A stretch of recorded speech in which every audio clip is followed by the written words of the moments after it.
Hi, I'm Tatenda, and I'd like to welcome you to this week's episode of the Lesson in 5. The Lesson in 5 is a weekly program where we try to summarize the weekly lesson study into 5 main points, and we do that in 5 minutes or less. This week's lesson is dealing with bad decisions.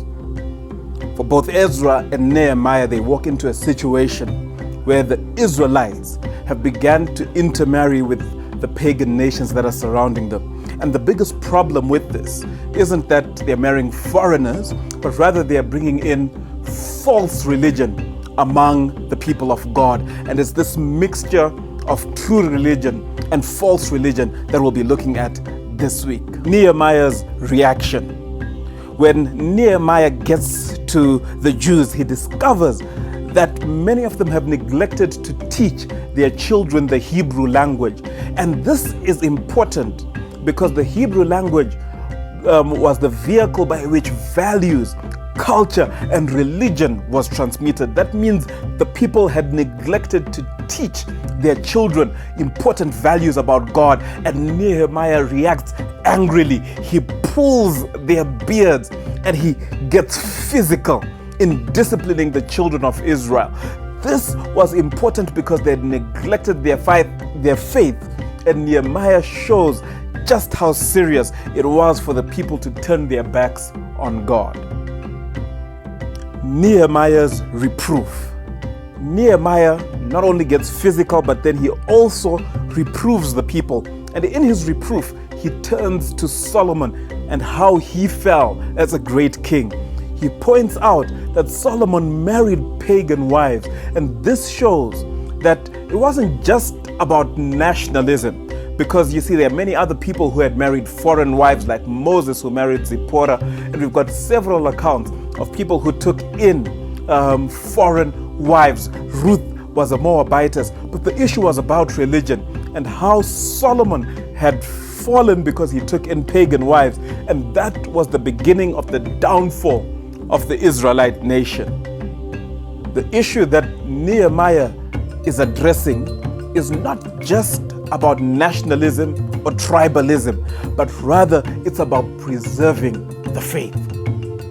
Ezra reacts. Ezra's reaction to the issue of intermarriage is he makes a passionate prayer to God and he pleads for forgiveness from God. Ezra realizes that the issue of intermarriage is what had led them astray in the first place. That's the very issue that had led to the exile to begin with. So Ezra seeks to bring the people's hearts back to God and reconnect the people with God through his prayer. Ezra acts. Ezra, in consultation with the leaders of the people and the people themselves, all come to an agreement that these women who we have married who are pagan need to go back, and they are sent away with their children. And surprisingly, even the women agreed to this action. For Ezra, the issue is not so much about foreigners, but it's about pagan religion diluting the religion of God and the principles and values that the people have been taught. However, we find that as time goes by, some of the women who had gone eventually come back, and some people again go and marry pagan wives. We find that in times of lesser dedication, it is easy to fall, and we always need to guard against moments of weakness. Sometimes we may think we are strong, but we need to stand guard and be vigilant against moments of weakness. Marriage today. We've learned a lot about intermarriage, and we've seen how the reaction of Ezra against it was very, very strong and drastic. It doesn't mean that we should have the same solution today. If somebody is already in a relationship and you're married, Paul gives some instruction regarding people who have married people of a different faith. He says, and that's in 1 Corinthians chapter 7, from verse 10 to verse 17. He says, no, don't send that person back, but rather continue in that relationship and see how best you can be a witness to that person.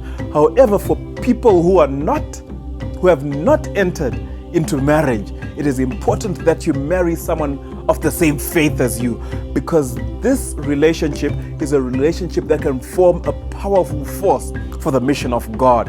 And the devil knows that when we are in relationships with people with the same faith as us, we form a powerful unit for the mission and work of God. And so the devil seeks to attack families before they even begin. If you've enjoyed this episode, please make sure you hit the subscribe button so that you don't miss any future episodes. You'd also want to be sure that you hit the notification button, share the video, and give the video a thumbs up to show that you like it. Thank you very much, and God bless you.